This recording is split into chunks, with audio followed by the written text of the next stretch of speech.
Assalamualaikum warahmatullahi wabarakatuh. Perkenalkan, saya perwakilan dari kelompok 9 akan menyampaikan tugas mata kuliah Ilmu Biomedik Dasar dari kelas 1D Universitas Nahdlatul Ulama Surabaya. Sebelumnya, perkenalkan nama anggota kelompok dari kelompok 9. Yang pertama yaitu Sabrina Putri Pratiwi dengan NIM 11300231128. Yang kedua yaitu Ardina Fia Dwi Nurostianingsih dengan NIM 11300231144. Yang ketiga yaitu Nafiatul Jannah dengan NIM 11300231172. Yang keempat yaitu Ilhas Mujamil Soares dengan NIM 11300231177. Adapun materi yang akan disampaikan yaitu tentang biomekanika. Apa sih yang dimaksud dengan biomekanika? Biomekanika merupakan salah satu ilmu yang mempelajari bentuk dan macam-macam gerakan atas dasar prinsip-prinsip mekanika dan menganalisis suatu gerakan. Nah, di biomekanika sendiri ada 4 penerapan prinsip. Yang pertama yaitu mekanika tubuh, yang kedua yaitu kesegarisan tubuh, yang ketiga yaitu pengaturan posisi, dan yang terakhir ada traksi. Selanjutnya akan dijelaskan oleh rekan saya. Terima kasih. Selanjutnya, saya akan menjelaskan pengertian mekanika tubuh, yaitu usaha untuk mengkoordinasi sistem muskuloskeletal dan saraf, sehingga individu dapat bergerak, mengangkat, membungkuk, berdiri, duduk, berbaring, dan melakukan aktivitas sehari-hari dengan sempurna. Selanjutnya, prinsip mekanika tubuh ada 5. Yang pertama gravitasi, kedua keseimbangan, ketiga berat, keempat mengangkat, dan yang kelima memutar. Kemudian tujuan mekanika tubuh yaitu yang pertama meningkatkan kesejajaran tubuh yang benar. Kedua, menghemat energi, dan yang ketiga mencegah cedera fisik. Lalu ada dampak mekanika tubuh yaitu yang pertama terjadi ketegangan sehingga memudahkan timbulnya kelelahan dan gangguan pada sistem muskuloskeletal, dan yang kedua resiko terjadinya kecelakaan pada sistem muskuloskeletal. Selanjutnya kesegarisan tubuh dan faktor yang mempengaruhinya. Apa sih kesegarisan tubuh itu? Kesegarisan tubuh atau body alignment atau postur merupakan istilah yang sama dan mengacu pada posisi sendi, tendon, ligamen, dan otot selama berbaring. Kesegarisan tubuh yang benar mengurangi ketegangan pada struktur muskuloskeletal, mempertahankan tonus atau ketegangan otot secara kuat, dan menunjang keseimbangan dalam mempertahankan kesegarisan tubuh yang tepat dan memindahkan klien dengan aman dari tempat tidur ke kursi atau dari tempat tidur ke berangka. Adapun ada faktor yang mempengaruhi kesegarisan tubuh. Yang pertama, status kesehatan. Perubahan status kesehatan dapat menimbulkan keadaannya tidak optimal. Terdapat organ atau bagian tubuh yang mengalami kelelahan atau kelemahan sehingga dapat mempengaruhi pembentukan struktur tubuh. Yang kedua, nutrisi. Nutrisi merupakan bahan untuk menghasilkan yang digunakan dalam membantu proses keseimbangan organ, tendon, ligamen, dan persendian. Apabila status nutrisi kurang, kebutuhan energi pada organ tersebut juga akan berkurang sehingga dapat mengganggu proses keseimbangan. Yang ketiga, emosi. Emosi dapat menyebabkan kurangnya kendali dalam menjaga keseimbangan tubuh. Hal tersebut dapat mempengaruhi proses koordinasi pada otot, ligamen, sendi, dan tubuh. Yang keempat, faktor sosial. Yang kelima, ada gaya hidup atau lifestyle. Perilaku gaya hidup seseorang dapat membuat seseorang menjadi lebih baik atau sebaliknya menjadi lebih buruk. Seseorang yang mempunyai gaya hidup yang tidak sehat, misalnya selalu menggunakan alat bantu dalam melakukan tindakan sehari-hari, dapat mengalami ketergantungan sehingga postur tubuh tidak berkembang dengan baik. Dan yang terakhir ada perilaku dan nilai-nilai. Adanya perubahan perilaku dan nilai seseorang dapat mempengaruhi postur tubuh. Sebagai contoh, perilaku dalam membuang sampah di sembarang tempat dapat mempengaruhi proses pembentukan postur tubuh orang lain yang berupaya untuk selalu bersih dari sampah. Terima kasih. Saya Nafiatul Jannah NIM 11300231172. Selanjutnya, saya akan membahas tentang pengaturan posisi dan traksi dalam biomekanika. Biomekanika mengkaji bagaimana hukum-hukum dasar mempengaruhi tubuh organik manusia, baik dalam posisi diam maupun bergerak. Pengaturan posisi merupakan salah satu aspek penting dalam biomekanika. yang mempengaruhi keseimbangan tubuh dan distribusi tekanan pada berbagai bagian tubuh. Adapun beberapa posisi yang umum digunakan dalam biomekanika. Yang pertama, posisi Fowler.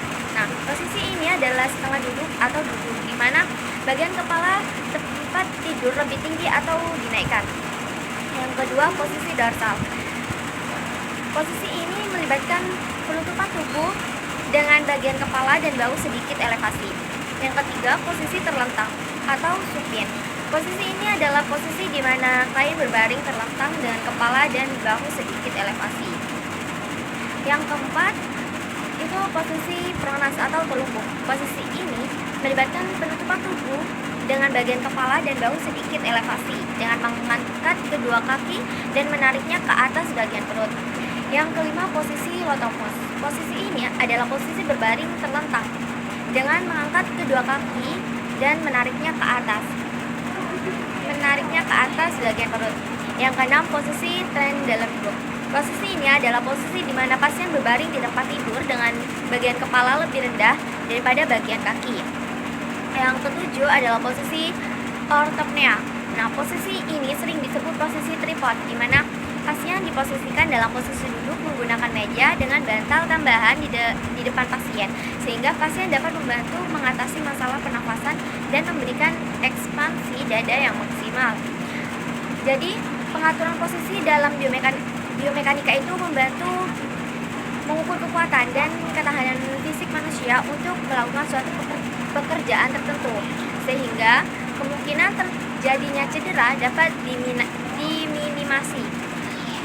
Selain itu, pengaturan posisi juga digunakan dalam perawatan medis seperti penggunaan klinik dan operasi tertentu. Selanjutnya adalah traksi dalam biomekanika. Traksi dalam biomekanika adalah penerapan tahanan dengan berat atau alat lain untuk menangani kerusakan atau gangguan pada tulang dan otot. Traksi memiliki beberapa aplikasi dalam kesehatan. Yang pertama, menangani fraktur dislokasi atau spasme otot. Yang kedua, memperbaiki deformitas pada tulang dan otot. Yang ketiga, mempercepat penyembuhan. Yang terakhir, meningkatkan performasi gerakan tari. Di traksi, ini ada beberapa metode traksi yang meliputi yang pertama, menggunakan kulit pasien atau metode skeletal, seperti traksi dengan katrol. Yang kedua, mengaplikasikan tahanan langsung pada bagian yang bermasalah. Yang ketiga, menggunakan analisis gaya berat tubuh untuk mengidentifikasi dan mengatasi gangguan. Jadi, dalam traksi ini, aplikasi biomekanika dalam traksi ini membantu profesional kesehatan mengidentifikasi dan mengatasi masalah kesehatan pasien dengan lebih akurat dan efektif. Selain itu, penggunaan biomekanika dalam traksi juga membantu dalam meningkatkan kinerja atlet dan penari dalam berbagai kegiatan fisik seperti seni tari. Baik, saya akan menjelaskan contoh alat biomekanika.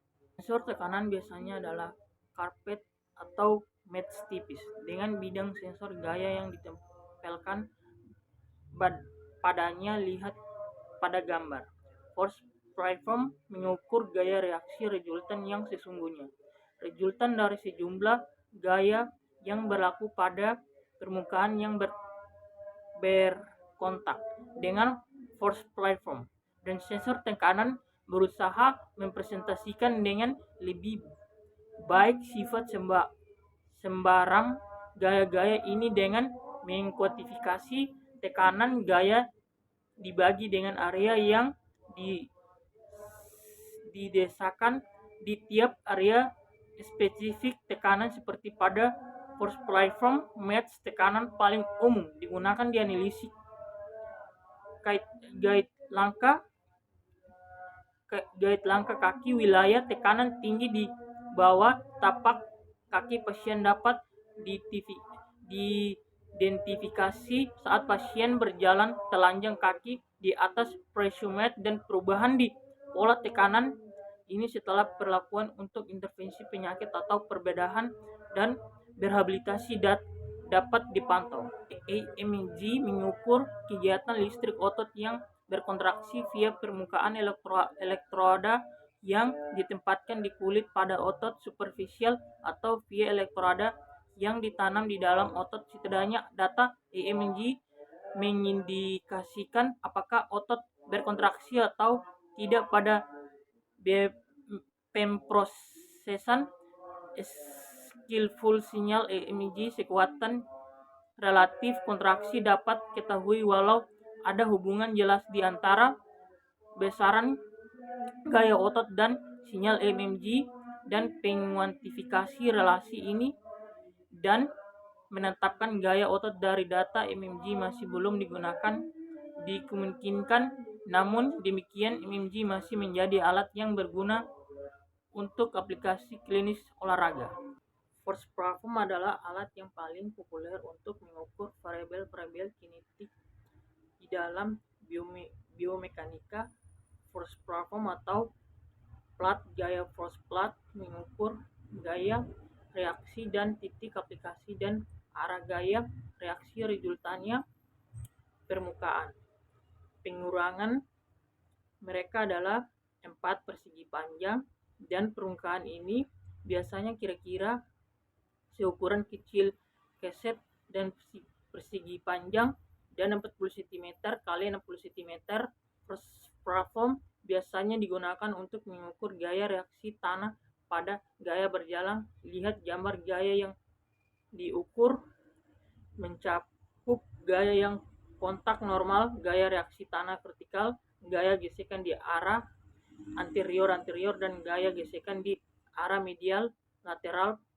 Dan force platform digunakan di laboratorium gerak berjalan klinis untuk mengukur efektivitas perlakuan untuk penyakit-penyakit neuromuskular atau untuk mengukur kemajuan rehabilitas dari cedera muskuloskeletal.